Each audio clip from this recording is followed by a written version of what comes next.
तो शक्ति है जो सबको तारे, जो भी अपने जीवन से हारे। सहयोग की शक्ति जगा तू, दुखियारे है तुमको पुकारे। ये समय महापरिवर्तन का, अष्ट शक्ति को भीतर जगा। विकारों रूपी रावण को शिव शक्ति बन के जला। तू ही है शक्ति स्वरूपा, तू ही तो है नव दुर्गा। अष्ट शक्ति स्वरूपा, तू है देवी स्वरूपा, शक्ति स्वरूपा। तू है शक्ति, तुझ में बसी नौ निधि। जगा ले तू ये स्मृति, तू ही है शिव शक्ति, तू ही है शिव शक्ति।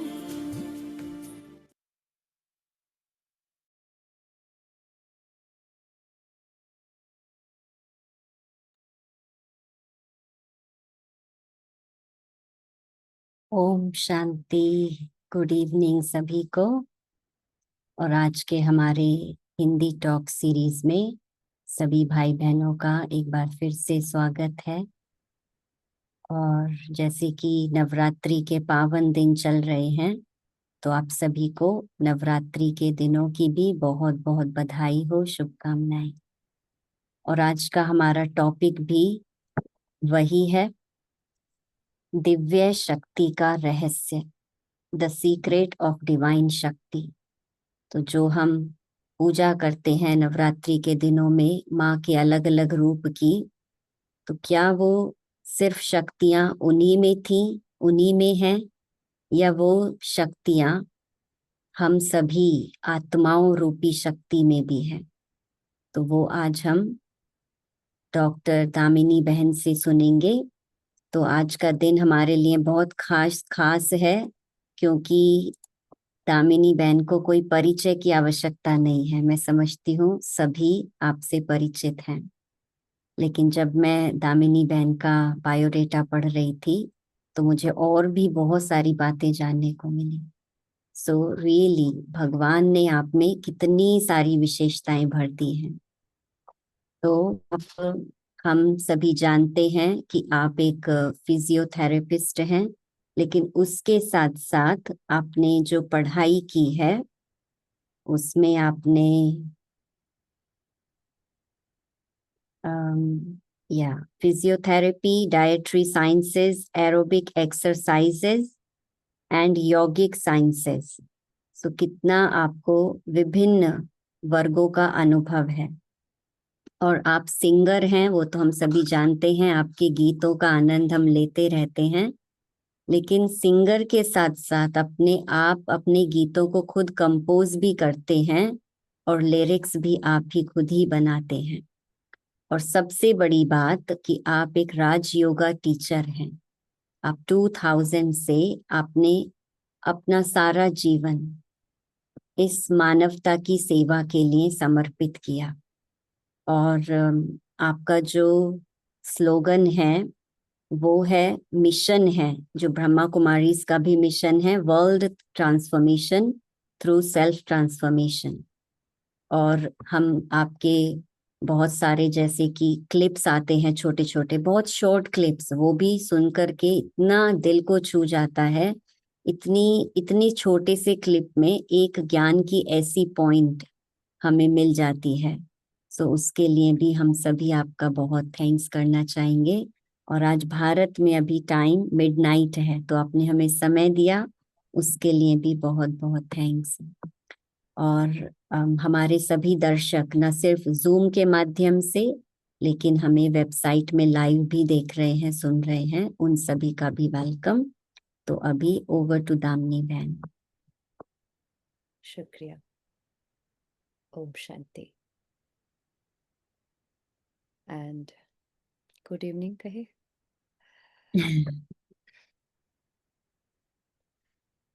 वेल, नवरात्रि शक्तिशाली दिन है। मैं एक रिक्वेस्ट करना चाहूँगी सबसे, जो जूम पे कनेक्ट हुए हैं, प्लीज़ अपने अपने वीडियोस ऑन रखेंगे तो मुझे आपसे कनेक्ट होने में ज़्यादा मज़ा आएगा, है ना। एनर्जी एक्सचेंज होती है जब हम एक दूसरे को देखते हैं, देखते हुए बात करते हैं, तो एनर्जी एक्सचेंज होती है। तो नवरात्रि के दिन चल रहे हैं और विशेष नवरात्रि में अष्ट शक्तियों का आह्वान करते हैं और 9 दिन के बाद 10वें दिन फिर रावण को जलाते हैं। ये जो पूरी प्रोसेस है, इसको हम सिर्फ फेस्टिवल उमंग उत्साह से सेलिब्रेट करके फिर रूटीन लाइफ में आ जाते हैं। वास्तविकता तो ये है कि भारत की संस्कृति के जितने भी त्योहार है, वो हमें कुछ न कुछ याद दिलाने के लिए, कुछ सिखाने के लिए बनाए गए हैं।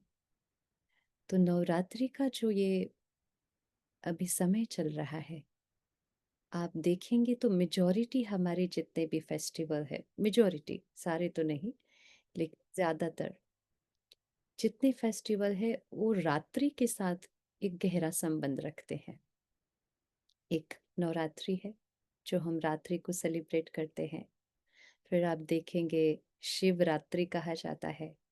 जन्माष्टमी भी रात को हम मटकी फोड़ के सेलिब्रेट करते हैं। होली भी, होली का दहन रात्रि को करते हैं, है ना। फिर आप देखेंगे कुछ समय के बाद दिवाली आएगी तो रात्रि को सेलिब्रेट करते हैं, लाइट्स जलाते हैं। क्रिसमस भी देखो रात्रि को सेलिब्रेट करते हैं।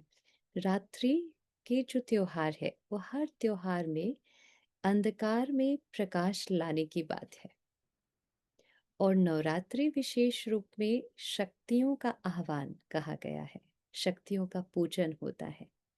तो शक्ति को हम देखते हैं, देवियों को अष्टभुजाधारी दिखाया गया है, 8 भुजाएं। ऐसे कोई स्थूल रूप में किसी मनुष्य की या किसी के भी 8 भुजाएं नहीं होती, बट आप देखिए कोई भी इंसान गिर जाता है चलते चलते, उसको खड़ा करने के लिए हम हाथ देते हैं ना, तो ये जो भुजा है वो शक्ति का प्रतीक है। इसलिए 8 भुजाएं देवियों की दिखाई गई है। और साथ ही आप देखिए दशहरे पे 10 सिर वाला रावण जिसको जलाते हैं। तो सिर जो है वो अहंकार का प्रतीक है, अभिमान का प्रतीक है। इसलिए हम देखते हैं कि कोई बहुत ज्यादा ईगो में चल रहा होता है तो उसे कहा जाता है कि बहुत ज्यादा सिर चढ़ा के मत चलो, है ना, क्योंकि जो सिर है वो अहंकार का प्रतीक है। लेकिन एक विडंबना देखिए कि हर साल हम नवरात्रि मनाते हैं, मतलब शक्तियों का जागरण, आह्वान करना, और फिर लास्ट डे हम रावण को जलाते हैं। तो लास्ट डे रावण को जलाया तो फिर वो खत्म हो जाना चाहिए ना, शक्तियां जागृत हुई और रावण को जला दिया, मतलब अब तो सब अच्छा होना चाहिए। लेकिन फिर अगले साल दोबारा क्यों रावण को जलाते हैं, और वो भी हर साल थोड़ा सा बड़ा करके जलाते हैं। आई डोंट नो आपके वहां रावण को जलाते हैं या नहीं, लेकिन भारत में तो हर साल जो पिछले साल जलाया उससे थोड़ा सा बड़ा करके जलाते हैं। इट मीन्स कि आत्मा की शक्ति तो जागृत हुई नहीं है और ही विकार बड़े हैं, तामसिकता बड़ी है, और इसलिए हर साल रावण को थोड़ा सा बड़ा करके चला रहे हैं। But now it's a call of time. अभी जो प्रेजेंट में समय चल रहा है चारों ओर, ये सिर्फ और सिर्फ गरबा कर लिया, रास कर लिया या देवियों का पूजन कर लिया, इसका त्योहार नहीं है। परमात्मा हमें याद दिलाते हैं अपनी ही शक्ति, आत्मा की अष्ट शक्ति को जागृत करने का ये समय है। ये कोई मेल और फीमेल की पूजा की बात नहीं है। आप देखिए हमारे भारत की संस्कृति में महालक्ष्मी का भी पूजन होता है और विष्णु चतुर्भुज का भी पूजन होता है। मतलब मास्कुलाइन और फेमिनाइन दोनों का पूजन होता है। तो विष्णु वो लक्ष्मी और नारायण का कंबाइंड स्वरूप है, और महालक्ष्मी वो भी नारायण और लक्ष्मी का कंबाइंड स्वरूप है, इसलिए चतुर्भुज दिखाया दोनों को। तो it is not about male और फीमेल, इट्स अबाउट आत्मा की शक्ति। और हर आत्मा के अंदर ये दोनों क्वालिटीज होती है, दोनों क्वालिटीज होती है। तो शक्ति को जागृत कैसे करेंगे? फर्स्ट ऑफ ऑल हमें तो परमात्मा ये याद दिलाते हैं कि आप कौन है, क्योंकि हम यही भूल गए हैं जन्म लेते लेते इस दुनिया की भौतिकता में आकर के कर्म में आते हुए हम अपनी रियल आइडेंटिटी से बिल्कुल दूर आ गए हैं। एक फेक आइडेंटिटी में हम जीना शुरू कर दिए हैं, और इसकी वजह से जब आप अपने आप को भूल जाते हैं तो अपनी शक्तियों को भी भूल जाएंगे, है ना? पावर्स तभी पता होती है ना जब उसको अपनी अपनी पहचान हो। जब तक मुझे अपनी पहचान नहीं है तो मेरे पास कौन सी पावर्स है वो मुझे कैसे पता होंगी? It is just like Hanuman ji. आपने कथाओं में सुना होगा कि हनुमान जी खुद भूल गए थे कि उनके पास कितनी शक्तियां हैं, है ना? फिर उनको याद दिलाया गया कि आपको पता भी है आप कौन है, कितनी सारी शक्तियां हैं, अष्ट शक्ति नौ निधि, ये सारी चीजें हैं आपके अंदर। आप फिर वो याद दिलाने के पश्चात सारी शक्तियां इमर्ज हो गई। तो नवरात्रि हम अपनी शक्तियों को जागृत करते हैं, हम अपनी शक्तियों को आह्वान करते हैं। कोई देवी शक्ति, कोई देवी नहीं आएगी, है ना? ऐसे कोई देवियां नहीं आ जाएंगी, बट वो जो भी अष्टभुजाधारी देवी दिखाया गया है, आप देखिए, देवी के कोई भी चित्र आप देखेंगे तो एक तो 8 भुजाएं दिखाते हैं। हर भुजा में, हर हाथ में के अंदर कुछ न कुछ डिवाइन अस्त्र शस्त्र दिखाए गए हैं। त्रिशूल दिखाया जाता है हाथ में। अब ये त्रिशूल को सिर्फ देखिए। वैसे तो कहा जाता है देवी देवताओं में अहिंसा परमो धर्म था, मतलब वो किसी की हिंसा तो नहीं करते थे, लेकिन फिर भी हाथ में त्रिशूल क्यों दिखाया? नीचे पैरों पर वो असुर क्यों लेटा हुआ दिखाया? ऐसे चित्र क्यों दिखाए गए हैं? तो ये कोई फिजिकल रूप में किसी की हिंसा करने की बात नहीं है, लेकिन आत्मा की जैसे ही शक्ति बढ़ती है तो वाइसेस जो होते हैं वो खत्म हो जाते हैं। तो हाथ में आप देखें त्रिशूल, त्रिशूल को आप देखें तो छड़ होती है और उसके ऊपर 3 पत्तियां होती है। तो वो जो छड़ है ना, वो दृढ़ता की निशानी है। अगर आत्मा अपने अंदर एक दृढ़ता को धारण, दृढ़ शक्ति को धारण करती है, तो वो 3 पत्तियां अर्थात मन से, वचन से, कर्म और व्यवहार, कर्म या व्यवहार, सो मनसा, वाचा और कर्मणा से दृढ़ता की शक्ति के आधार पर विकारों के ऊपर जीत प्राप्त करना, इसका प्रतीक है वो त्रिशूल। फिर दिखाते हैं कमल। कमल को आपने देखा होगा कीचड़ में रहता है, लेकिन फिर भी कीचड़ उसके ऊपर नहीं रह सकता। वो कीचड़ में रहता है, लेकिन कीचड़ उसके ऊपर नहीं रह सकता। एक छींट भी आप खुद डालेंगे ना, वो तुरंत सड़क के नीचे उतर जाएगा। जस्ट लाइक कलयुग कीचड़ है, रहना कीचड़ में है, लेकिन कीचड़ का असर हमारे ऊपर ना हो, राइट? तो जितनी भी चीजें दिखाई जाती है हाथ में, वो डिविनिटी है, आत्मा की शक्ति का प्रतीक है। तो हम अपने भीतर जैसे जैसे, तो उसके लिए सबसे पहले बात तो ये जानना आवश्यक है कि मैं कौन हूं। आपसे अपने कोर्स तो किया होगा, ज्ञान तो थोड़ा बहुत सुना होगा, तो उसमें समझाया होगा कि मैं कौन हूँ। हम जो फेक आइडेंटिटी में आजकल जीते हैं ना, मैं ये शरीर, मैं दिस एंड दैट, मैं ये कंपनी का मालिक, मैं वो कंपनी का मालिक, और उस फेक आइडेंटिटी की वजह से हम पावर भी लूज कर लेते हैं, क्योंकि मैं अपने आप को स्पिरिट या शक्ति नहीं समझ रही हूँ, आत्मा नहीं समझ रही हूँ, ये मोर्टल शफल समझ रही हूँ।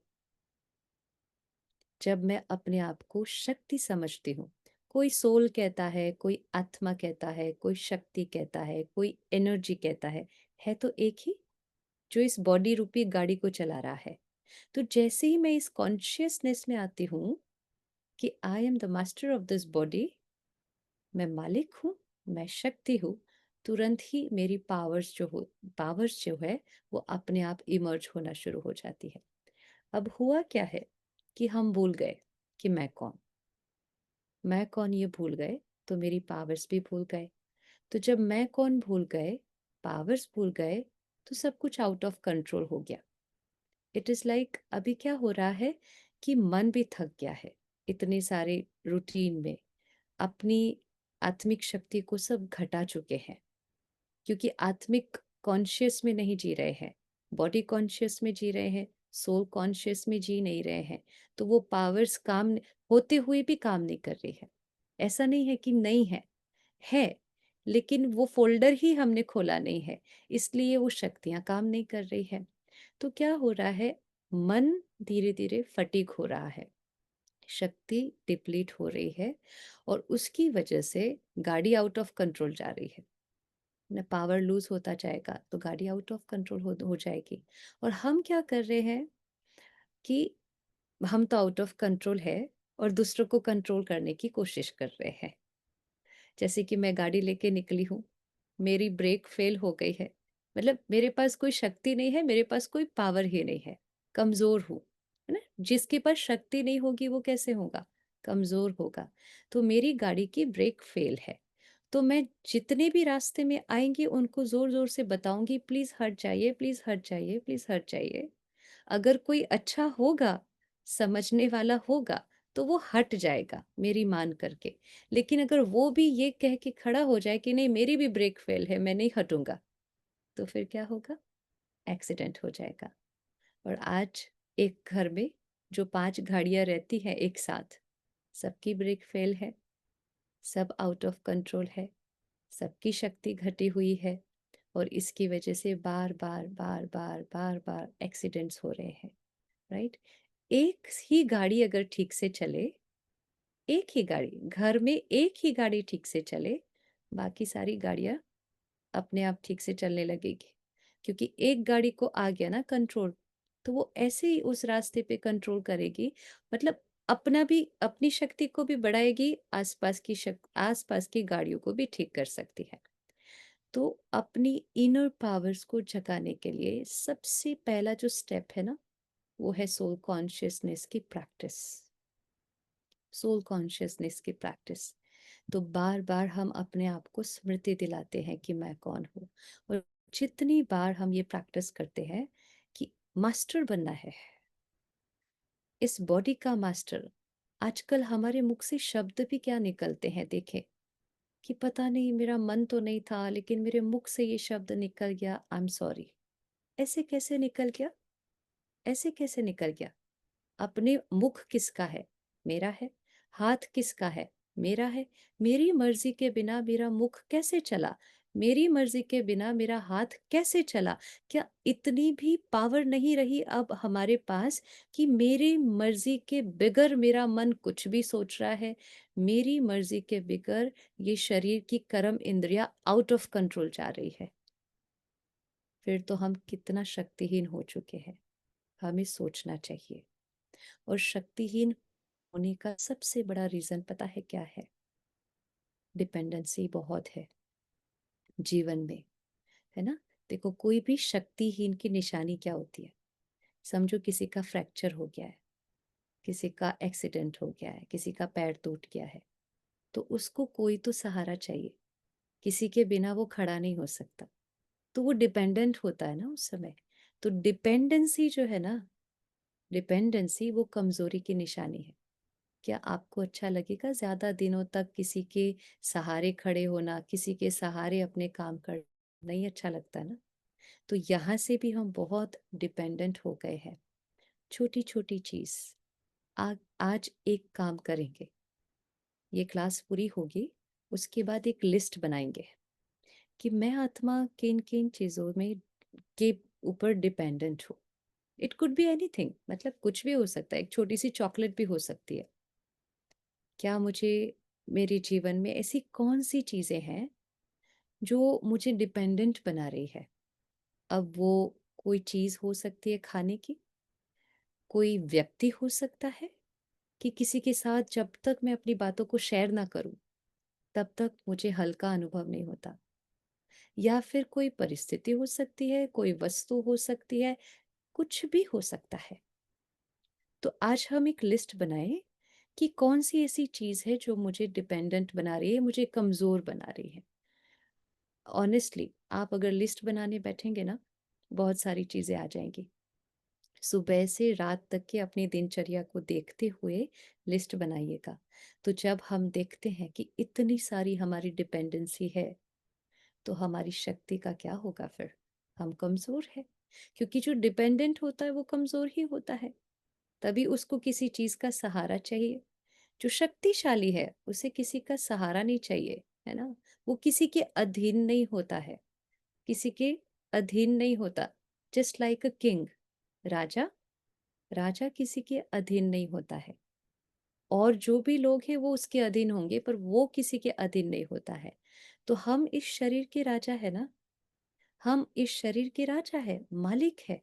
तो राजा बन के जीने के लिए सबसे पहले तो अपने आप को, जितनी भी डिपेंडेंसीज है, वो सारी डिपेंडेंसी से अपने आप को छुड़ाना है।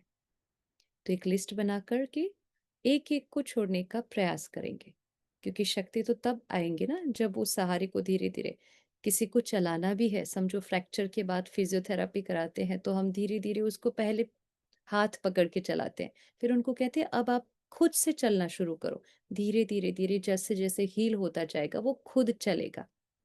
तो एक एक चीज जैसे ही डिपेंडेंसी की छोड़ते जाएंगे, शक्ति बढ़ते जाएंगी। फिर चलना नहीं, फिर दौड़ना नहीं, फिर उड़ सकते हैं, क्योंकि शक्ति हमें उड़ाती है, ऊपर उठाती है। और बोझ होगा, कमजोरी होगी, वो हमें नीचे लेकर के आती है। राइट। तो सबसे पहला हमारा होमवर्क है, नवरात्रि चल रही है। नवरात्रि के दिनों में वैसे भी क्या करते हैं? व्रत करते हैं, उपवास करते हैं, जागरण करते हैं ना।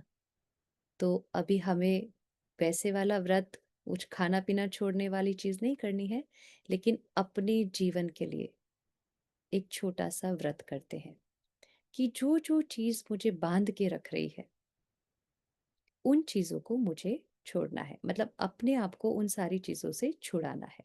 तरीका आप अपने हिसाब से फिक्स करो कि मुझे कैसे करना है। एक छोटी सी बात जैसे एग्जाम्पल के तौर पे ले, मोबाइल। आज तो सबसे ज्यादा हम किसकी कैद में है? वो छोटा सा खिलौना, है ना। छोटी छोटी बातों में मोबाइल दूसरे कमरे में है, हम दूसरे कमरे में है, मोबाइल में टिंग आवाज आई, यहाँ पे टिंग टिंग टिंग टिंग होने लगता है। इतनी डिपेंडेंसी होती है कि हम, वहां पे आवाज आ रही है, हमारे मन में ये चलना शुरू हो जाता है, किसने मैसेज किया, किसका मैसेज होगा, क्या मैसेज होगा।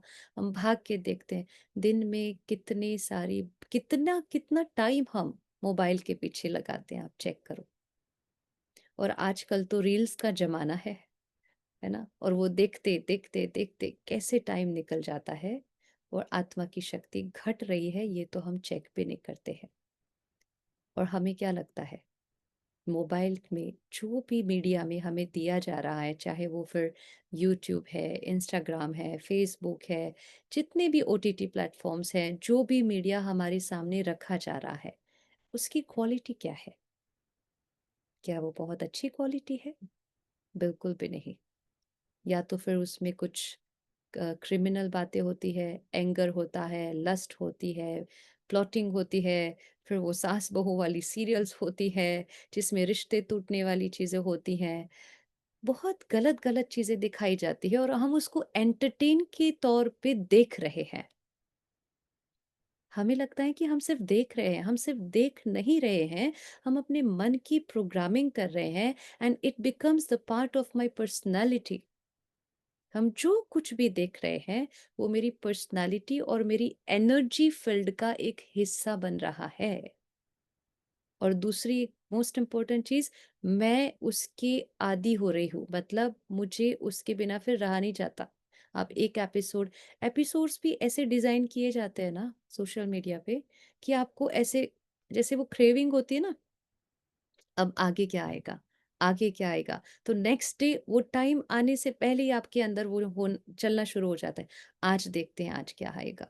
ये डिपेंडेंसी है फ्रेंड्स। अगर इन चीजों से अपने आप को नहीं छुड़ाया, तो अभी अभी पता चला रिसर्च के हिसाब से कि अभी हर 3 व्यक्ति में 1 व्यक्ति डिप्रेशन में जी रहा है। 1 in 3 is in depression।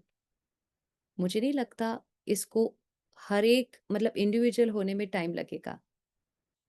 Last year 1 in 5 था रेशियो, 2025 में 1 in 3 है, फिर 26 में क्या हो जाएगा फिर तो। So it's high time, it's high time कि अब मैं अपने आप को तो इस बीमारी से बचा लूं at least, because dependency leads depression.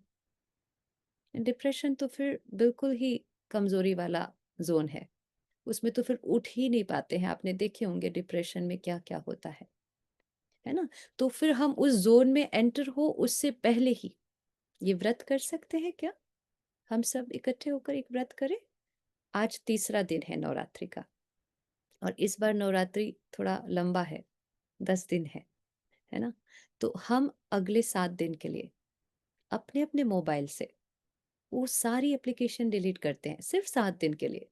फिर 8वें दिन फिर इंस्टॉल कर लेंगे, पर 7 दिन के लिए वो सारे प्लेटफॉर्म्स को डिलीट करते हैं जो बार बार हमारे सामने ऐसा मीडिया दे रहा है जो हमारे मन के लिए ठीक नहीं है, जिसकी क्वालिटी ठीक नहीं है, जिसकी एनर्जी नेगेटिव डिप्लीटेड है। अगर उसको देखना बंद करेंगे, सिर्फ 7 दिन का व्रत। वैसे तो अपने आप को हम बहुत श्रेष्ठ दिखाते हैं, देवियों की पूजा करते हैं, ये करते हैं। सिर्फ पूजा थोड़ी ना करनी करनी है, पूजनीय बनना है, पूजनीय बनना है, उनके जैसा बनना है। जन्माष्टमी मनाते हैं, श्री कृष्ण की बातें करते हैं, तो सिर्फ बातें थोड़ी ना करनी है। वो आकर के कुछ करके गए, दिखा के गए कि भी आपको ऐसे जीना है। श्री राम आकर के गए, रामायण सुनते हैं, अच्छा लगता है, सिर्फ अच्छा थोड़ी लगना है। फिर तो कोई मतलब ही नहीं है वो सब सुनने का। वो सुनते हुए हमें अपने जीवन में कैसे उन चीजों को धारण करना है उसका प्रयास करेंगे ना। आज मैं भी कुछ आपको सुनाऊंगी, अच्छा लगेगा, लेकिन उस अच्छा लगना और अच्छा बनना, इसमें अंतर है। और इसके लिए हमें खुद प्रयास करना पड़ेगा, मुझे खुद कुछ मेहनत करनी पड़ेगी। तो अगले 7 दिन के लिए वो सारी जो इंस्टॉल की है आपने एप्लीकेशंस अपने मोबाइल में, जो कुछ ऐसी चीजें हमें देता रहता है जो ठीक नहीं है ना, वो सारी अनइंस्टॉल कर देते हैं। 7 दिन सिर्फ अपनी अपनी एनर्जी को चेक करना। जितना आप ये दूर रहेंगे ना, आई गारंटी यू आपकी पूरी एनर्जी फील्ड चेंज हो जाएगी। आपके मन की शक्ति क्योंकि बढ़ेगी, क्योंकि वो चीज देख नहीं रहे हो जो आपके मन की शक्ति को घटा रहा था। आपको पता है, कुछ दिन पहले अहमदाबाद में एक ऐसा इंसिडेंट हुआ जिसने अब पूरे देश को एक्चुअली, हम मुझे लगता है इस इंसिडेंट के बाद पूरे देश को जाग जाना चाहिए। एक स्कूल में छोटा सा बच्चा, 8th स्टैंडर्ड का बच्चा 10th स्टैंडर्ड के बच्चे का मर्डर किया। बात कुछ नहीं थी, छोटी सी बात, धक्का मुक्की हुई और उसमें कुछ बोलचाल हो गया, और वो छोटे बच्चे ने बड़े बच्चे का मर्डर कर लिया। क्या कोई रीजन है ये मर्डर करने का? और क्या ये एज है इस प्रकार की सोच होना? आप उस एज में चले जाइए, 10 साल 12 साल की उम्र में हम कैसे थे, और आज ये बच्चे जो भी कर रहे हैं, रीजन पता है क्या है? ये बच्चे घर में भी पूरा दिन जो सोशल मीडिया देख रहे हैं ना, वो सोशल मीडिया पे यही चीजें दिखाई जाती है। कुछ दिन पहले अमेरिका की एक न्यूज आई मेरे पास। 3rd स्टैंडर्ड के बच्चे ने स्कूल में जाकर के जिसके साथ झगड़ा वगड़ा हो रहा था, अपने ही क्लासमेट को शूट कर दिया। फिर उसका इंटरव्यू लिया, मतलब उसको पकड़ा। अभी इतना छोटा सा बच्चा शूट कर लिया, पूछना तो पड़ेगा ना ऐसा बुद्धि में क्यों आया। तो उसको पूछा कि हम क्यों शूट किया तुमने? तो पहले तो उसने बताया कि वो मुझे परेशान करता था तो मैंने उसको शूट कर दिया। बोली पर ये थॉट कैसे आया कि मुझे उसको शूट करना है? ही सेड बस मूवीज में देखते हैं जो परेशान करे उसको उड़ा दो, तो मैंने कर लिया वैसे। तो सोशल मीडिया का प्रभाव क्या हमारे मन पर आ रहा है? Now it is a wake up call. हमें लगता है हम तो बहुत बड़े हैं, मैच्योर है, हम वैसा देखेंगे भी तो कोई भी हमें फ़र्क नहीं पड़ता, हमें पता है सही और गलत क्या है। तो हमें कोई अंतर नहीं पड़ता है, हम देखें तो भी कोई प्रॉब्लम नहीं है।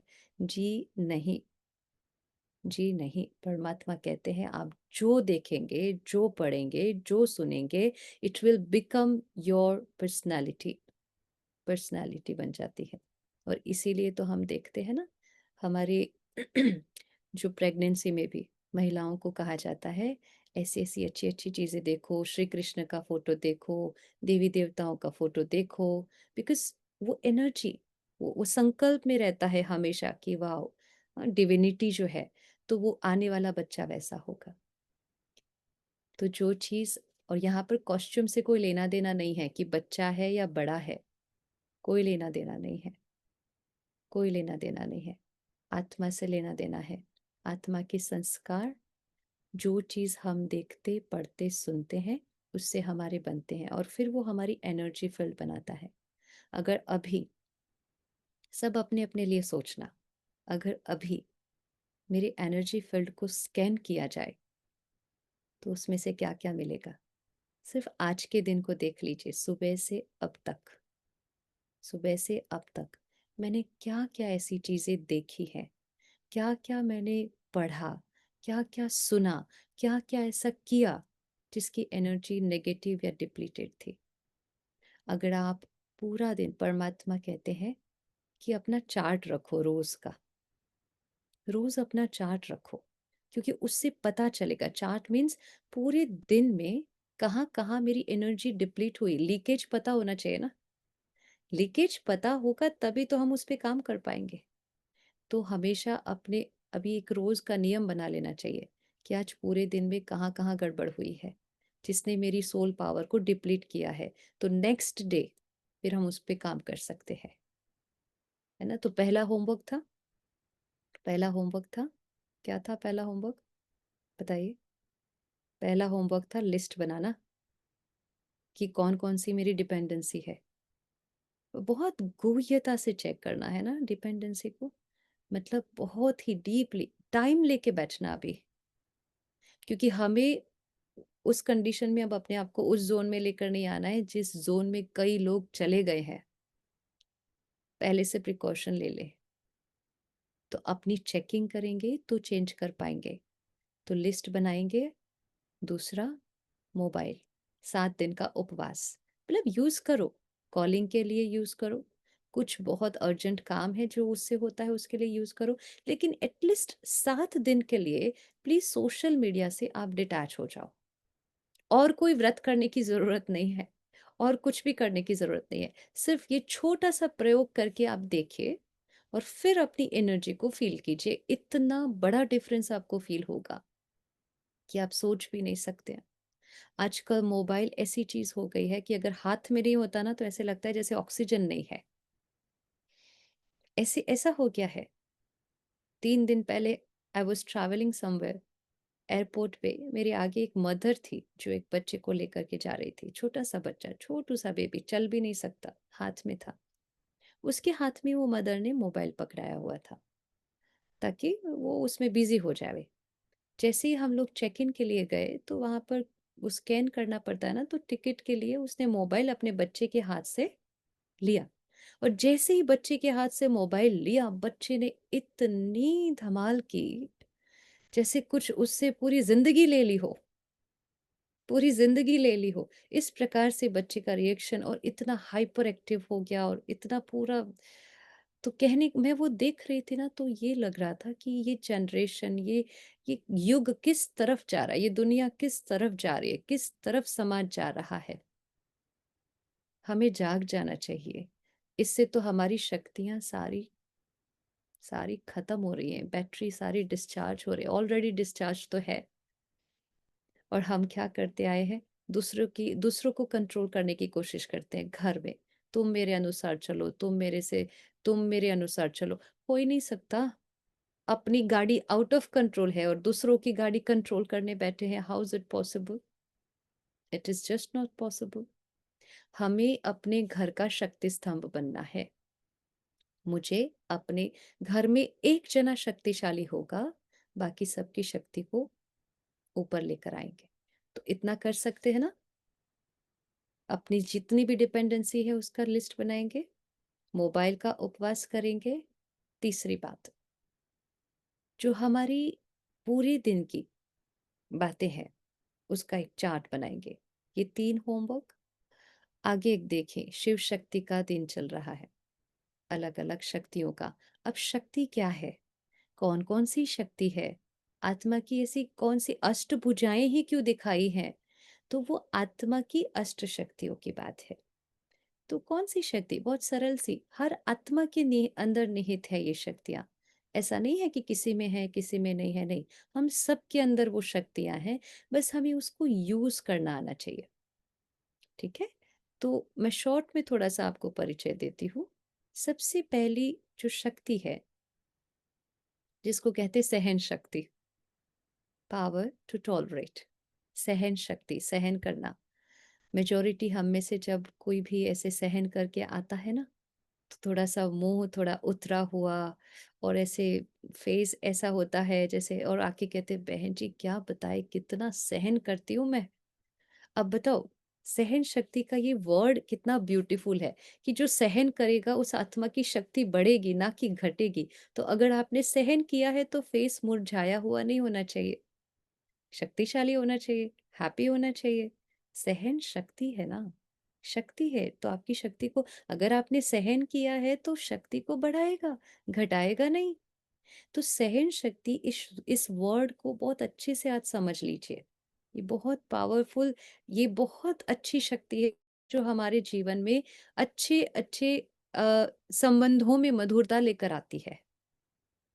तो सहन करना मतलब, जैसे एक माँ होती है, अगर उसका बच्चा उसके साथ कैसा भी व्यवहार करेगा, अनुचित व्यवहार करेगा, तो भी वो माँ क्या करेगी, उसको उसका मन पे नहीं लेती है, दुखी नहीं होती है, क्योंकि वहां पे 2 गुण काम करते हैं। जब आत्मा के अंदर क्षमा भाव, फॉरगिवनेस, और दूसरा प्यार, निस्वार्थ प्यार, ये 2 गुण होते हैं ना, तो सहन करना बहुत आसान हो जाता है। तो सामने वाली आत्मा, अब वो तो मदर एंड चाइल्ड, ये रिलेशनशिप है। तो हमने उस रिलेशनशिप में देखा कि माँ अपने बच्चे को बहुत इजीली माफ कर देती है, और क्योंकि निस्वार्थ प्यार है, अनकंडीशनल प्यार है, तो वो कुछ भी करेगी, उससे माँ दुखी नहीं होती है। उसको कहते सहन करना। अब ये रिलेशनशिप को थोड़ा सा उल्टा कर ले, कोई भी रिलेशनशिप हो सकता है, फिर वो माँ और बच्चे का नहीं, कोई भी रिलेशनशिप, मेरे सामने कोई भी आत्मा गलत व्यवहार कर रही है, मेरे साथ गलत कर रही है, लेकिन मैं अपने अंदर ये 2 गुणों को ऐसे डेवलप करूं, एक क्षमा भाव और एक प्रेम भाव। वो आत्मा अपनी दृष्टिकोण से व्यवहार कर रही है, वो आत्मा अपने संस्कारों वश व्यवहार कर रही है, लेकिन उसके उस व्यवहार से अगर मैं अफेक्ट होकर के, वो गुस्सा कर रही है, वो मेरा अपमान कर रही है, मतलब वो क्यों ऐसा कर रही है, क्योंकि वो गुस्सा इसलिए कर रही है क्योंकि उस आत्मा के अंदर शांति का स्टॉक कम हो गया है ना, शांति का स्टॉक कम हो गया है। हम वही देंगे ना जो हमारे पास होगा। अगर कोई मुझे दुख दे रहा है, वो क्यों दे रहा है, क्योंकि उसके स्टॉक में वही पड़ा है। तो वो सामने वाली आत्मा जो है ना, स्पिरिचुअली बैंकरप्ट है, इसलिए वो जो दे रहे हैं हमें, है ना, दुख है, अशांति है, अंदर बहुत एंजाइटी है, तो वो चीज हमें दे रहे हैं। लेकिन क्योंकि वो शक्तिहीन हो गए, तो उनको देखकर हम शक्तिहीन हो जाए, ये कहाँ की समझदारी है। तो सहन करने का अर्थ है कि वो चाहे कैसा भी व्यवहार करे, लेकिन उनके व्यवहार का असर मेरे मन की स्थिति पर नहीं पड़ सकता, इसको कहते हैं सहन करना। और जैसे ही आप सहन करेंगे, आत्मा की शक्ति क्या होगी, और ही बढ़ेगी, और ही बढ़ेगी, क्योंकि वो परिस्थिति, वो व्यक्ति का व्यवहार, वो हमारे मन पर प्रभावित नहीं कर रहा है। और ही क्या होगा, हम उनकी शक्ति को भी बढ़ाएंगे दुआ दे करके। राइट, एक छोटा सा एग्जाम्पल बताती हूँ। पहले तो बताया माँ बच्चे का, उल्टा बताते हैं। आपने रामायण पढ़ी होगी या सुनी होगी। आपने देखा है कैकेयी की वजह से श्री राम को वनवास हुआ, लेकिन उस कथा में बताया जाता है कितना कुछ सहन किया श्री राम ने, कितना कुछ सहन, ये सहन करना ही हुआ ना कि अपनी ही माँ, जिसको वो माता के रूप में पूजता है, वही माँ की वजह से उसको वनवास जाना पड़ रहा है। लेकिन अगर आप रामायण को सुनेंगे तो उसमें बहुत ब्यूटीफुली इस रिलेशनशिप को बताया गया है कि श्री राम जब वापस लौटे अयोध्या, तो सबसे पहले वो कैकेयी को ही जा करके मिले, बड़े प्यार से मिले, बहुत सम्मान दिया और सबको आग्रह किया कि कोई भी माता कैकेयी को गलत नजर से नहीं देखेगा, क्योंकि उनकी वजह से मैं और मैच्योर हुआ हूँ, मेरे में और शक्तियां आई है ना। सहन करने वाली आत्मा क्षमा करने की ताकत रखती है। वो सामने वाली आत्मा को निर्दोष समझेंगी और वो तुरंत उसको क्षमा कर पाएंगी। और ये शक्ति बहुत वंडरफुल शक्ति है, वो आपके मन की शक्ति को धीरे धीरे धीरे बढ़ाएगा, ठीक है ना। तो अपने अंदर एक तो अनकंडीशनल प्यार हर आत्मा के लिए, नो मैटर वो कैसा भी व्यवहार करे। और दूसरा, क्षमा का भाव, लेट को करें, क्षमा करें। दूसरी जो शक्ति है आत्मा की, वो है समाने की शक्ति, समा लेना। किसी ने कैसा भी व्यवहार किया, समा लीजिए। ये सारी शक्तियां हमारे अंदर है, लेकिन हम ना हमारे अनुकूलता के हिसाब से उसको यूज करते हैं। हमें जब यूज करना है, जैसे कि समाने की शक्ति का एक छोटा सा एग्जाम्पल, अगर मेरे घर में मेरा भाई या बहन, शादी की उम्र हो गई है, लेकिन उसमें अगर कुछ गड़बड़ है, समझो उसकी कोई कमजोरी है, तो हम उसकी कमजोरी किसी को नहीं बताते। क्यों? अगर पता चल गया तो कोई उसका हाथ नहीं लेगा, कोई उसका हाथ नहीं पकड़ेगा। लेकिन अगर पड़ोसी में किसी का बच्चा, अगर पड़ोसी में कोई है जिसमें कोई कमजोरी है, अगर वो ड्रिंक करता है, तो हम चारों जगह हर दिशा में बता देंगे, आपको पता है ये ड्रिंक करता है, आपको पता है ये। समाने की शक्ति नहीं है। तो है, समाने की शक्ति है, लेकिन हम उसको यूज कहाँ करते हैं? स्वार्थ में यूज करते हैं। परिणाम स्वरूप बहुत सारे रिश्ते बिगड़ जाते हैं। समाने की शक्ति जो आत्मा डेवलप करती है ना अपने अंदर, उसका कोई भी रिश्ता विशेष नहीं हो सकता। उसके सारे रिश्ते अच्छे होंगे, सारे रिश्ते अच्छे होंगे, क्योंकि वो हर आत्मा के व्यवहार को संभालेगी। समझो, कोई बहन है, शादी करके कहीं गई, अपने ससुराल में है, और वहां पर उसको टॉर्चर किया जा रहा है, मतलब ऑर्थोडॉक्स माइंड के हैं, ये आज के जमाने की है, काम करना, ये करना, वो करना, जो कभी किया नहीं है वो वहां कर रही है। वो अकेली है घर पे, पड़ोसी आया, पूछ लिया कि भाई ठीक है, अच्छा लग रहा है, मम्मी पापा की याद तो नहीं आ रही है, सेट हो गया। अब वो ऑलरेडी अंदर से बहुत भरी हुई है, और वो सारी चीज अपने नेबर को बता देती है। क्या कहे, मैं क्या बताऊं आपको, घर पे कभी काम नहीं किया, यहाँ तो सास मेरे से सब कुछ कराती है। समाया नहीं ना अपने घर की बात, सब बता दिया। और जैसे ही बता दिया, तो अब लास्ट में पता है हम क्या कहते हैं? किसी से भी कुछ पर्सनल बात करते हैं, फिर हम कहते हैं प्लीज ये आप बात ना अपने पेट में रखना, किसी को बताना नहीं। अब हम अपनी बात को अपने पेट में नहीं रख पाए, समा नहीं पाए, और हम एक्सपेक्ट करते हैं कि वो हमारी बात को पेट में रखे या समाए। How is it possible?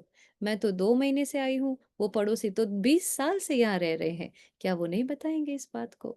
Already वो रिलेशनशिप में कुछ खट्टा था। अब जब ये बात पड़ोसी उसकी सास को बताएंगे, तो वो रिलेशनशिप कैसी हो जाएगी? और ही विशेष हो जाएगी, और ही। पर इसका उल्टा हो कि जब उसको पूछा जाए और वो ये कहे कि सब अच्छा है, मैं प्रयास कर रही हूँ एडजस्ट होने का, सब अच्छे हैं, तब वो रिलेशनशिप कैसा होगा? बहुत अच्छा होगा, क्योंकि जब वो नहीं होगी और वो जब बातें होंगी कि आपकी बहू ऐसे ऐसे बात कर रही थी, आपके लिए बहुत अच्छा बोल रही थी, वो जानती है कि रिलेशनशिप अच्छा नहीं है, लेकिन जब वो जानेगी कि मेरी बहू ने मेरी अनुपस्थिति में मेरे लिए अच्छा कहा है, तो वो संबंध और अच्छा होगा, चांसेस है। तो समाने की शक्ति को हम धारण करें। समाने की शक्ति बहुत इंपॉर्टेंट है संबंधों को अच्छा रखने के लिए, है ना। तो समाने की शक्ति के लिए क्या चाहिए? हृदय की विशालता चाहिए, गंभीरता चाहिए। मुझे कब कौन सी बात कहाँ करनी है, ये समझ होनी चाहिए। ऐसे नहीं हर जगह हर बात को बोल दे। और जब ये शक्ति हमारे अंदर नहीं होती है ना, तो एक बीमारी जन्म लेती है, और वो Sorry, है I wasn't able to share that for you. ईर्ष्या नाम की बीमारी। तब जन्म लेती है जब हमारे अंदर Okay. समाने की शक्ति चली जाती है। तो समाने की शक्ति को धारण करें। तीसरी जो आत्मा की शक्ति है, विच इज वेरी इंपॉर्टेंट, कलयुग में तो बहुत जरूरी है, दैट इज परख शक्ति। परखना। आजकल बिना परखे हम किसी के साथ जुड़ जाते हैं, फिर बाद में हमें पश्चाताप होता है कि काश मैंने जाना होता उसका बैकग्राउंड क्या है। यंगस्टर्स मेजॉरिटी बिना परखे अपने जीवन साथी को चुन लेते हैं, शादी कर लेते हैं, और फिर बाद में पछताते हैं।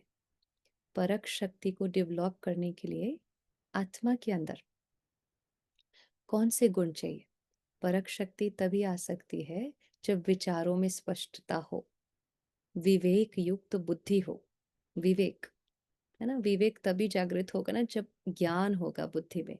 जब तक ज्ञान नहीं है, अब ज्ञान मतलब क्या? कंटेंट, कंटेंट इंफॉर्मेशन जो हम सब बाहर से लेते हैं, पूरी दुनिया का ज्ञान यहाँ से ले लिया, वहां से ले लिया, यूट्यूब से ले लिया, सोशल मीडिया से ले लिया, बट वो ज्ञान कौन से काम का है जो हमारी शक्ति को बढ़ाएगा? उसमें तो प्लॉटिंग है, कंपैरिजन है, कंपटीशन है, क्रिटिसिज्म है, धोखा है, चीटिंग है, फिर वही चीज हमारे अंदर आती है। तो परखने की शक्ति को स्ट्रांग अगर करना चाहते हैं, तो उसके लिए बहुत ध्यान रखिए कि आप क्या इंफॉर्मेशन अपने मन में भर रहे हैं, क्योंकि विवेक युक्त बुद्धि और विचारों की स्पष्टता, ये दो चीज जब हमारे अंदर होती है, परखना बहुत इजी हो जाता है। विचारों में स्पष्टता मतलब जब आप मेडिटेट करते हैं तो आपका मन शांत होता है, विचारों में स्पष्टता आती है। जैसे आप देखिए, पानी हिल रहा है, ऐसे हिलता डुलता हुआ पानी, आपको उसके तले में क्या है ये स्पष्ट नजर नहीं आएगा। लेकिन जैसे ही पानी शांत हो जाएगा ना, तो तले में क्या रखा हुआ है, क्या पड़ा हुआ है, वो स्पष्ट नजर आता है। तो मेडिटेशन काम करता है हमारे मन को, हमारे संकल्पों को धीमा करने के लिए। और जैसे ही धीमा होता है, विचारों में स्पष्टता आती है, परख शक्ति स्ट्रांग हो जाती है। और क्योंकि परख शक्ति के साथ एक और शक्ति जुड़ी हुई है आत्मा की, वो है डिसीजन मेकिंग पावर, निर्णय शक्ति। हम हर आए दिन छोटे मोटे डिसीजंस लेते हैं, अपने जीवन में निर्णय लेते हैं। छोटे से छोटा डिसीजन देखो कि आज खाना क्या बनाएंगे, और उस पे कई बार घर में रामायण हो जाती है। एक दूसरे को पूछेगा, दूसरे तीसरे को पूछेगा, डिसीजन ले नहीं पाते, और फिर झगड़ा हो जाता है। राइट? आत्मा की सारी शक्तियां घटी हुई है। परख शक्ति के साथ निर्णय शक्ति इसीलिए जुड़ी हुई है क्योंकि जो हमने परखा होगा उसी हिसाब से हम डिसीजन लेंगे ना, जो विवेक होगा उसी के हिसाब से हम डिसीजन लेंगे ना। तो निर्णय शक्ति आप देखें, निर्णय शक्ति के लिए बड़े बड़े निर्णय कहाँ होते हैं? कोर्ट में होते हैं, है ना। और कोर्ट में आपने देखा होगा वो तराजू दिखाते हैं, तराजू। लेकिन सही निर्णय तभी माना जाएगा जब वो एक लेवल पे है, एक लेवल पे है। अगर ऐसे है तो वो डिसीजन राइट नहीं है। तो निर्णय शक्ति स्ट्रांग तब है, या आपके जीवन के हर निर्णय तभी सही होंगे अगर आप किसी भी आत्मा के प्रभाव में वो निर्णय नहीं ले रहे हैं, किसी के भी लगाव में आकर के वो निर्णय नहीं ले रहे हैं, किसी के दबाव में वो डिसीजन नहीं ले रहे हैं। दबाव, लगाव, प्रभाव, झुकाव, अगर ये चार चीजें हैं हमारे जीवन में, तो हम कभी भी राइट डिसीजन नहीं ले सकते। या तो हमें किसी से लगाव है, समझो कोई अच्छा लगता है, तो वो जो भी कहेगा हम वो कर लेंगे, चाहे वो गलत भी होगा। हम क्योंकि लगाव है, आकर्षण है, तो उसकी वजह से गलत निर्णय ले लेंगे। राइट? या फिर झुकाव है किसी के प्रति, तो भी उसके कहने पर हम डिसीजन ले लेंगे। किसी का प्रभाव है, समझो कोई बड़ी पर्सनालिटी आकर के हमें कुछ समझाती है, चाहे वो हमारे जीवन के लिए सही नहीं है, लेकिन क्योंकि हम प्रभावित हैं उस व्यक्ति से, तो वो जैसे ही हमें कुछ कहेगा हम निर्णय ले लेंगे। तो प्रभाव, और एक होता है दबाव। कोई मेरे पे दबाव कर रहा है कि नहीं तुम्हें ऐसा ही करना है, और उस दबाव में आकर अगर हमने कोई डिसीजन लिया तो फिर वो गलत हो सकता है। तो इन निर्णय शक्ति को स्ट्रॉन्ग करने के लिए दबाव, प्रभाव, लगाव, झुकाव, इससे अपने आप को बचा के रखिएगा। ठीक है? तो निर्णय हमेशा राइट होगा।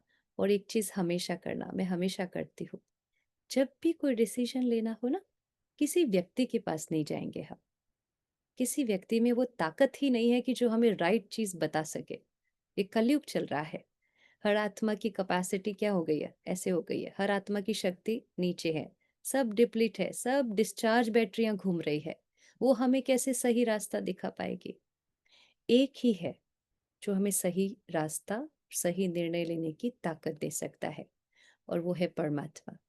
तो जब भी जीवन के छोटे बड़े निर्णय लेने हो, 1 सेकंड के लिए पॉज करें और फिर परमात्मा के साथ अपने मन को कनेक्ट कीजिए।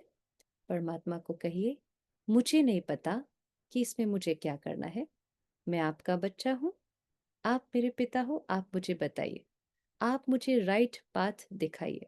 जैसे ही आप सरेंडर करेंगे ना, वो कैसे भी करके आपको टच कराएगा और आप अपने जीवन में अच्छे से अच्छे निर्णय ले करके सफलता प्राप्त कर पाएंगे। तो निर्णय शक्ति का आधार परमात्मा के साथ कनेक्शन, और कोई दबाव, झुकाव, लगाव नहीं। इसके साथ एक और शक्ति है, वो है सामना करने की शक्ति, पावर टू फेस। हमारे जीवन में इतनी सारी घटनाएं होती हैं। सबसे बड़ी घटना क्या होती है पता है, जिसको फेस करना डिफिकल्ट हो जाए? किसी की डेथ। हमारे घर में किसी की डेथ हो जाए जो हमारे अपने हैं। कोविड के टाइम पे हमारे अपने कितने सारे चले गए, लेकिन पावर टू फेस, सामना करने की शक्ति, सामना करने की शक्ति के लिए हिम्मत चाहिए। और वो हिम्मत, वो ताकत, वो विल पावर परमात्मा से मिलती है। एक चीज हम ध्यान रखेंगे, ये जो भी शक्तियां है ना, इट्स लाइक आत्मा के अस्त्र शस्त्र जो देवियों के हाथ में दिखाए जाते हैं। अब हम क्या करें? अगर आपको सब्जी काटनी है तो तलवार नहीं चाहिए, नाइफ चाहिए। ठीक है ना? नाइफ चाहिए। वैसे ही ये जो शक्तियां है ना, वो किस समय कौन सी शक्ति यूज करनी है ये भी समझ होनी चाहिए। अब सहन शक्ति है और सामना करने की शक्ति है। सहन कब करना है, सामना कब करना है, ये हमें समझ होनी चाहिए। सहन कहाँ करना चाहिए? जब हमारे सामने हमारे अपने खड़े हैं ना, वहां सहन करना है। और सामना कब करना चाहिए? कोई परिस्थिति आती है तो परिस्थिति का सामना करना चाहिए। अपनों का सामना नहीं किया जाता है, अपनों के व्यवहार को समाया जाता है, सहन किया जाता है। उनका सामना नहीं करना है, नहीं तो रिश्ते क्या हो जाएंगे? खराब हो जाएंगे। तो कौन सा शस्त्र कहाँ यूज करना है, ये भी विवेक को ध्यान में रखते, बुद्धि को ध्यान में रखते, ज्ञान को सही रीति से अप्लाई करके करना है। और इन सब को ध्यान रखते हुए करेंगे तो बहुत इजी हो जाएगा, बहुत इजी हो जाएगा। एक और शक्ति है जो है सहयोग की शक्ति। आज संसार में सबसे ज्यादा इस शक्ति का काम है। हर एक को सहयोग चाहिए। सहयोग मतलब ये नहीं कि आप किसी को दान दे दो, आपने किसी को पैसा दे दिया, किसी को कुछ जरूरत थी वो चीज दे दी। इसको सिर्फ, वो तो करने वाले बहुत है, दान करने वाले इस दुनिया में कम नहीं है। अपने जन्मदिन पे करते हैं, एनिवर्सरी पे करते हैं, कुछ आया करते हैं। सबसे बड़ा सहयोग है सिर्फ एक छोटी सी चीज, मेरे घर के अंदर जितने लोग रह रहे हैं ना, उनकी भावनाओं को मैं समझूं, ये सबसे बड़ा सहयोग है। सलाह की आवश्यकता नहीं है आज किसी को, सहयोग की आवश्यकता है। सलाह देने वाले बहुत है दुनिया में, सहयोग देने में कोई खड़ा नहीं रहता है ना? तो हमारे घर में जितने भी लोग हैं, वो हर आत्मा अपने जीवन में क्या घट रहा है वो आकर मुझे खुले दिल से कह पाए, ऐसा नेचर मैं बनाऊं अपना, अपना स्वभाव ऐसा रखूं। ऐसा स्वभाव नहीं होना चाहिए कि मुझसे लोग डरे, मुझसे आकर के कोई शेयर ना कर पाए। होता है ना ऐसा, नहीं इनके पास जाएंगे और 4 बात हमें सुना देंगे। आज जितने भी सुसाइड हो रहे हैं ना, ऐसे ऐसे सुसाइडल केस पिछले 3-4 दिन पहले ही हमने देखा एक यंग लड़की, कॉलेज की लड़की ने सुसाइड किया। कुछ भी प्रॉब्लम नहीं था। मम्मी पापा से पूछा कि क्या था? बोली हमें पता ही नहीं है क्या हुआ। क्या हुआ? उसने कभी हमसे बात ही नहीं की। सब कुछ तो ठीक था, हंसती खेलती थी, अचानक से सुसाइड कर लिया। माँ बाप से आकर बात भी नहीं कर पाई बच्ची, जो अपने जीवन में प्रॉब्लम थी, क्योंकि वो करने जाएंगी चार और बातें सुना देंगे, डांट देंगे। प्लीज सहयोग दीजिए अपने परिवार की हर आत्मा को। कौन सा सहयोग? सिर्फ उनको सुनिए। आज हम सुनते नहीं एक दूसरे को।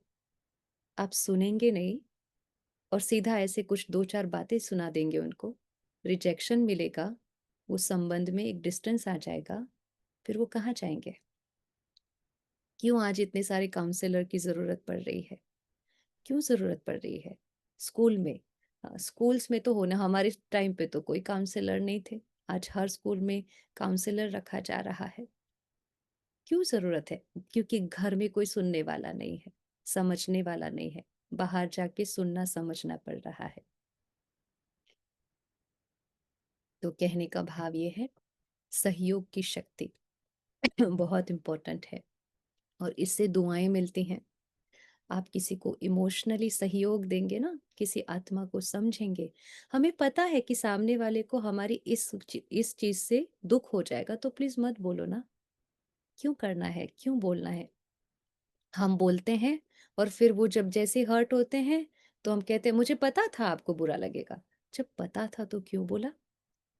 प्लीज सहयोग दीजिए, सहयोग दीजिए। नहीं तो हमारे अपने ही हम खो देंगे। कहाँ जाएंगे वो? किसके पास जाके अपनी बात करेंगे शेयर? नहीं है दुनिया में और कोई भी जो उनसे बात करके उनकी प्रॉब्लम को सॉल्व करे। ठीक है ना? तो सहयोग की शक्ति। फिर लास्ट दो शक्ति है। एक है संकीर्ण करने की शक्ति और एक है सॉरी, समेटने की शक्ति। परमात्मा कहते हैं, जैसे लगे आप जहां भी है, जहां भी काम कर रहे हैं, आसपास का वातावरण सही नहीं है।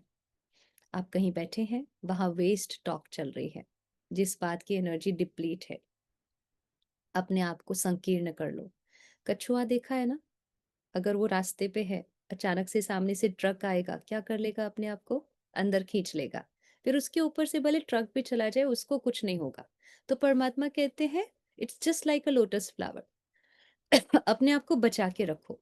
ये जो बाहर की एनर्जी है ना दुनिया की, अपने आप को बचा के रखो। जैसे ही लगे कि बाहर ये जो बातें कर रहे हैं, ये जो वातावरण है वो सही नहीं है, अपने मन बुद्धि को उस वातावरण से डिटैच कर लो।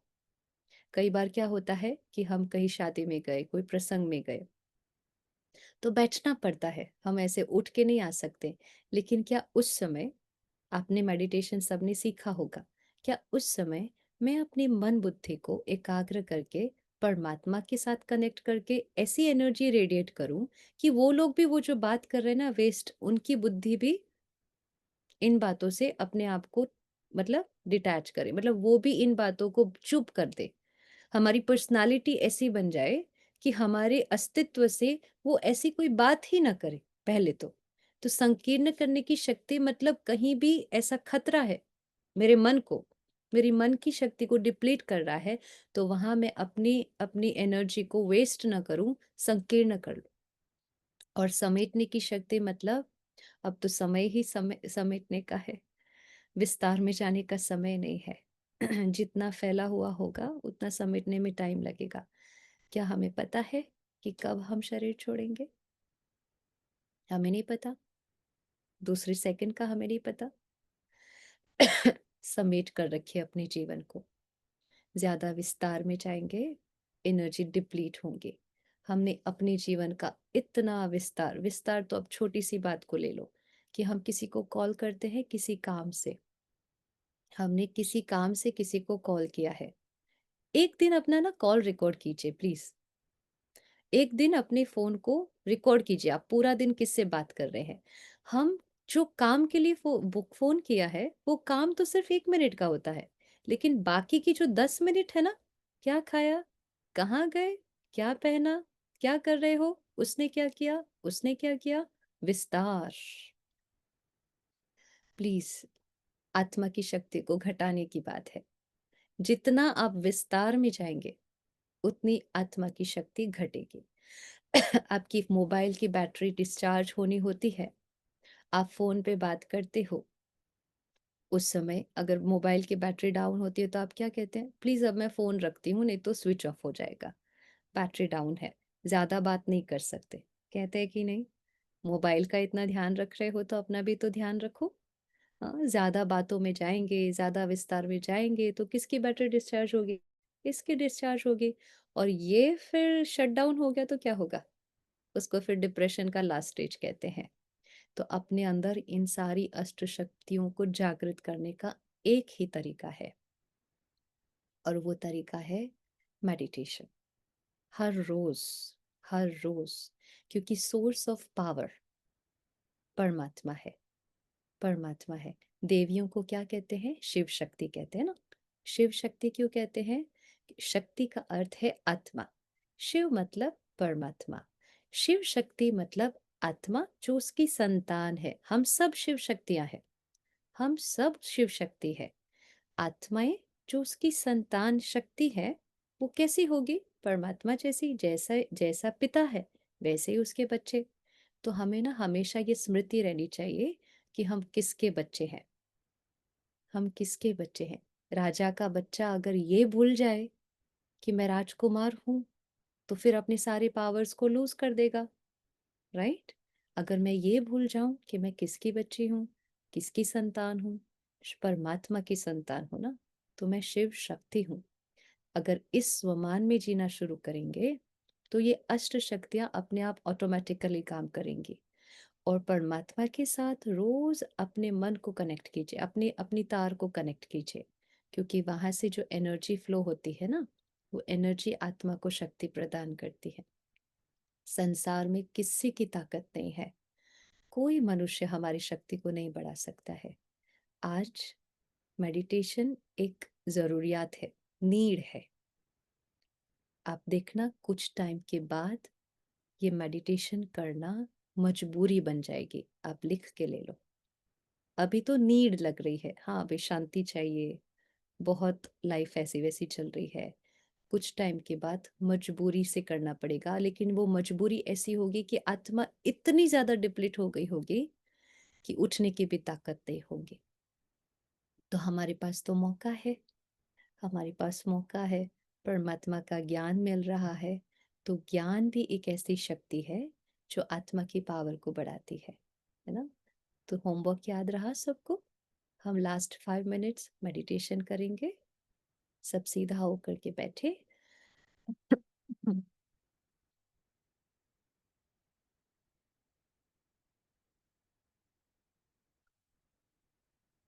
अपना सारा ध्यान ये जो स्थान है ना शरीर में, ये मुझ आत्मा का स्थान है जहां हम तिलक लगाते हैं। यहाँ पर अपना सारा ध्यान लेकर के आइए, अपने आप को देखें, सिर्फ महसूस कीजिए, मैं चैतन्य शक्ति हूँ, इस शरीर को चलाने वाली मालिक,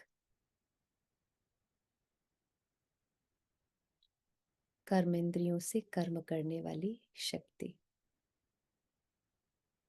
प्रकाश का पुंज, point of light, centre of the forehead. मैं शक्ति, परमात्मा की संतान,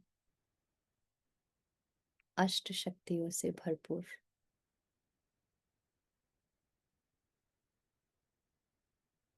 मैं आत्मा राजा हूँ, किसी के अधीन नहीं।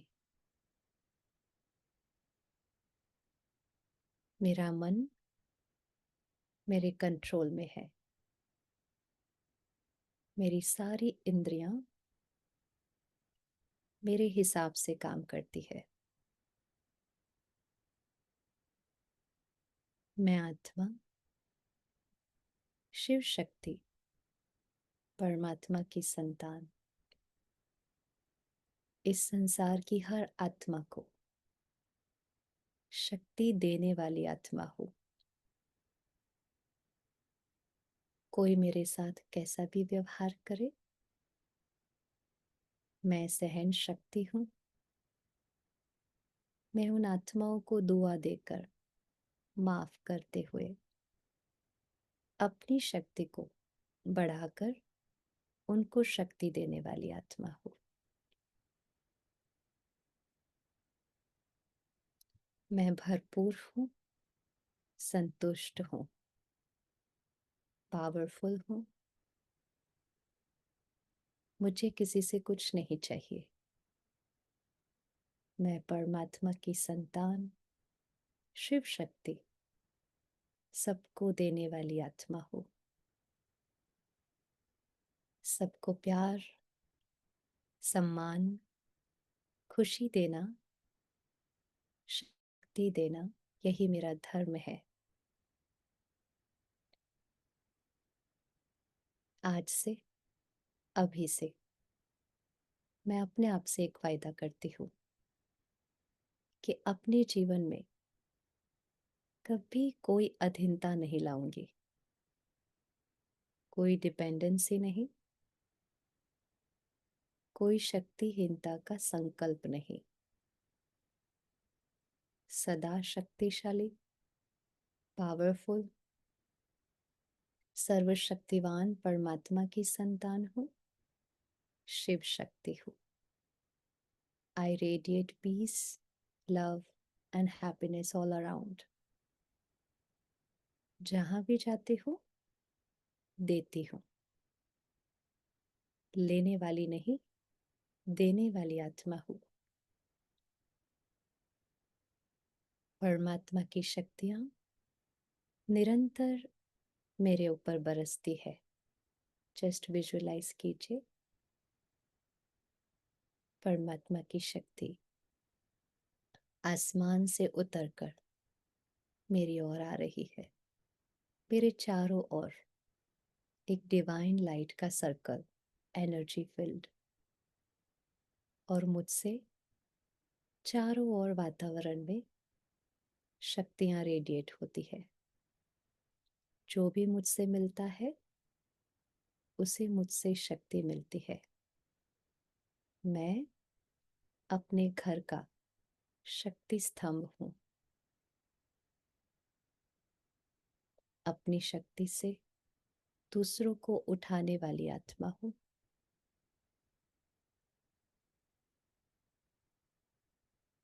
मैं शिव शक्ति हूँ।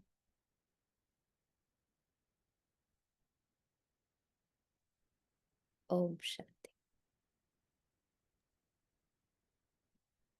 ओम शांति।